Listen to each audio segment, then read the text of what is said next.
Back at Gillette Stadium, UMass has announced its football move to the FBS level, and we're happy to have Athletic Director John McCutcheon. How difficult was this to pull off? We've talked with several other guests about the time frame. You've been so involved with the inner workings. How hard was this really to do? Well, I don't know if I've thought of it in terms of how difficult it was. It was time-consuming for sure. When the chancellor some 9 months ago gave me directive to look into the possibilities, it's been a whirlwind since then.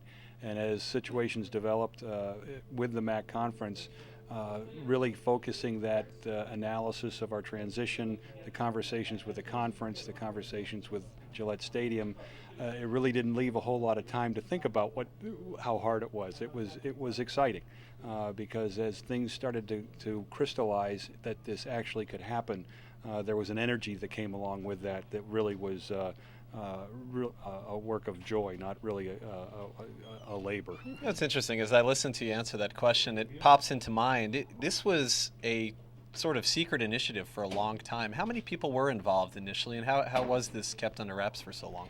Well, it started with the chancellor and myself, and then we had a small group of an administrative group on campus that I consulted with as we worked our way along. But it's really not a process that can be conducted in the public forum. There are too many variables, there are too many pieces of misinformation or opportunities that may or may not pan out that if they're just presented publicly just makes the process that much more difficult to pursue. So we did have to hold our cards a little bit close to our vest. I think that worked to our best interest, but that's how it went. When you start paring it down and looking at different potential conferences, how did it come that the MAC was selected as the best fit for your school? Well, I don't know if you can use the word selection, but we explored all the opportunities that were out there, and as we continued our conversations with the MAC, we realized that there was a great opportunity there, and it presented itself to us and developed into something that was what we are realizing today. So we're excited about it. We think we can be successful in the MAC. We think we can be contributing members to the rest of the conference and help bring more exposure to the conference in the East Coast and in our media markets. So we're excited about the relationship. One thing that I think hasn't been discussed all that much here this afternoon is the impact on the rest of the athletic department. And I know you've made a point of saying there will be no cuts, either financially or to a sport, and also that this should, at least theoretically, really enhance some of the women's teams on campus. Is that correct? Well, absolutely. There will be new scholarship resources provided to some of our women's teams. But a premise that we held true to in the evaluation of this transition was that it had to make financial sense for football, but also not at the cost of the rest of our programs.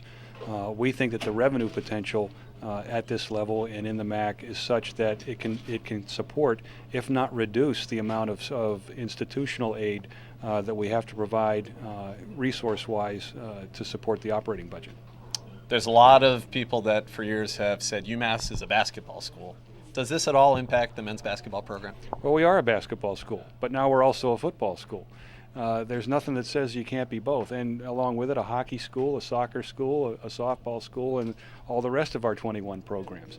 I don't think you have to have one particular program. I think you want to have success in just about everything you endeavor to do, and that's what we're trying to do.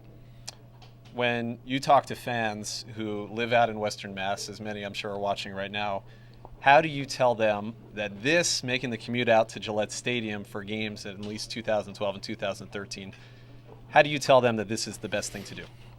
Well, they'll have to make those decisions for themselves, but we appreciate the support we've had from our longtime season ticket holders over the years. We couldn't be more appreciative of it. We're going to do some things for them to recognize that in terms of giving them priority for seat selection, guaranteed access to those seats. We know it's going to be harder for them because of the distance. We wish we could make everybody happy in a process like this, but unfortunately that's just not possible. And as we look forward, the fact that we can bring UMass football and our presence to within a half-an-hour drive of over 120,000 of our alumni that do live in the eastern part of the state is just something we couldn't pass up. How big of a proponent was Robert Kraft and the entire Kraft group to getting UMass to the FBS level and then getting a deal done to play games at this stadium? Well, they were extremely supportive. His staff, we worked with tirelessly over the past 2 months putting the deal together.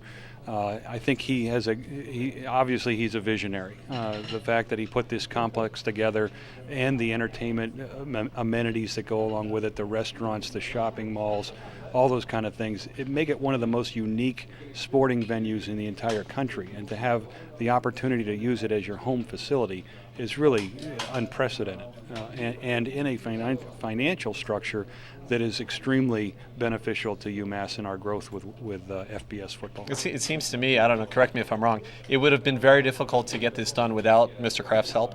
It would not have happened, I'll tell you that right now. Without the opportunity to play here in Gillette Stadium, the prospect of trying to build a $200 or $300 million stadium to get this off the ground, and that's about what it would cost in today's dollars, would just have made it prohibitive.